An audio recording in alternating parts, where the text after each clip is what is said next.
Hey guys, this will be a real quick introduction to medicine in the ancient Near East.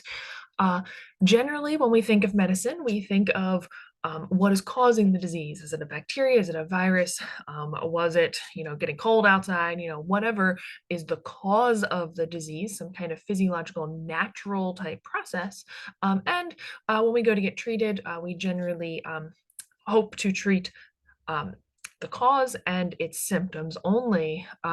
Generally, we go to some kind of established authority, whether it's your mom, so that you can stay out of school, or ultimately you can go to some physician who has been trained in the practices of Western medicine. Generally, they um, take some measurements, do some tests, and compare your physiological values to some kind of statistically established ranges. So here we see a lot of different values within the blood. Here are the numbers from your blood test, and then these are the established healthy ranges. And so we have this very scientific approach to treating a patient, specifically only their, you know, physical um, organs, their physical tissues. And so this practice generally ignores the larger social context of the patient, and surely it ignores the spiritual or supernatural aspects of them. So it never really considers the soul or any supernatural beings and their effect on the patient. Of course, uh, in the ancient Near East, this was not the case. In fact, this approach of Western medicine is relatively recent. Um, and so, just for a little bit of perspective here, the ancient Near East consists of what we would today call the Middle East, so Iran, Iraq, in modern day, down through Egypt, and then depending on the time frame we're looking at, into the Mediterranean as well, so Greece and then Rome, etc. So the time frame we're looking at here is give or take about 4000 BCE, or formerly BC.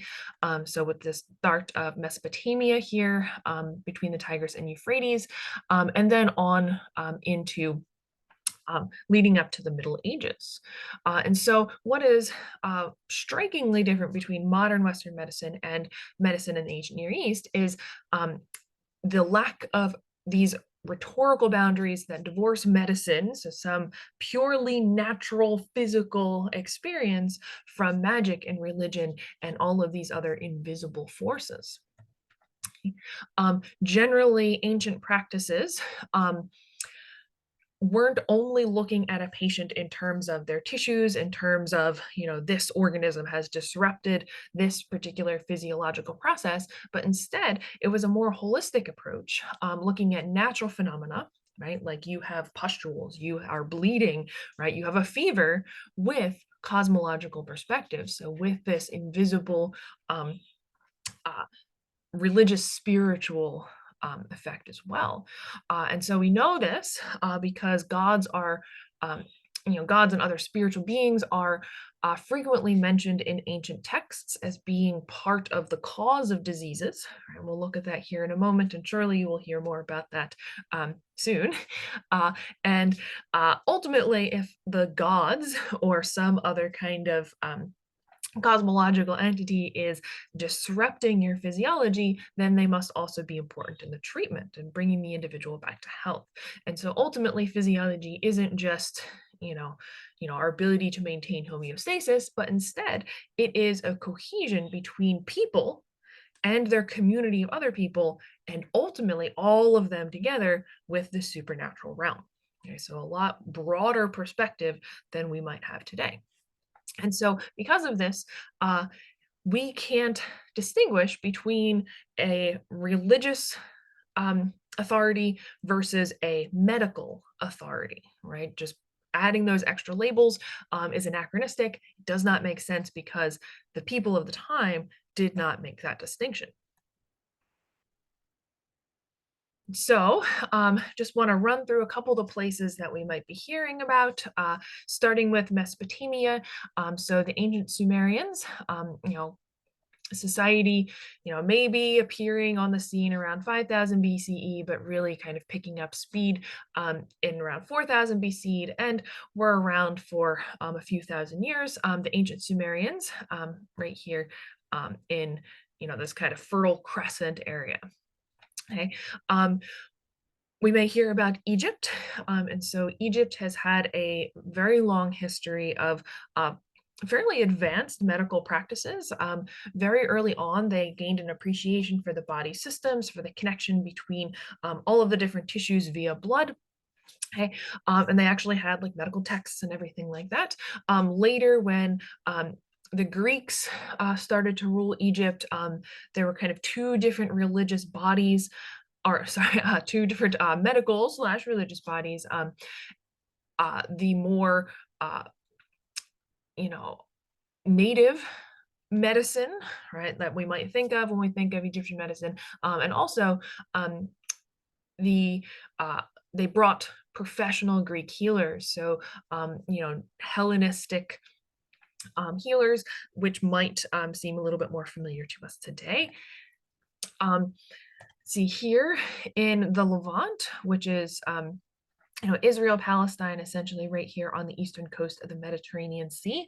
From the late Bronze Age to the early Iron Age, there were multiple cultures coexisting at the same time, with very strong religious beliefs, and of course different deities. What they had in common, besides the fact that they lived in the same place at the same time, was that they both were focused on covenants with deities. They had to perform in a certain way, worship in a certain way, sacrifice in a certain way in order to keep, their respective deities happy. And so any divergence, right, any breaking of any of these covenants can ultimately result in plagues and other issues with human health, right? So you might get leprosy if you are breaking that covenant, for example. Later on into the Common Era, right, so around the turn of the millennium here, the rabbinic customs really started to form, and so that ultimately led into modern Judaism, and so we start to see a little bit of that, those customs and those beliefs originating way back then. Rome, of course, the Roman Empire spread throughout this area, the ancient Near East, depending on the time frame you're looking at. And in general, they not only supported Hellenistic beliefs, but also they saw piety as the basis for both disease causes or etiology and healing. And so if you piss off the gods, then you're going to get sick, right? So this is very different from what we might consider to be the cause of a disease today. Then the final one that I want to mention is Persia. Different dynasties have ruled in Persia over time, but around 700 BCE or so on, this faith called Zoroastrianism really picked up speed. And so what makes this different than a lot of the others is that there is this struggle between good and evil.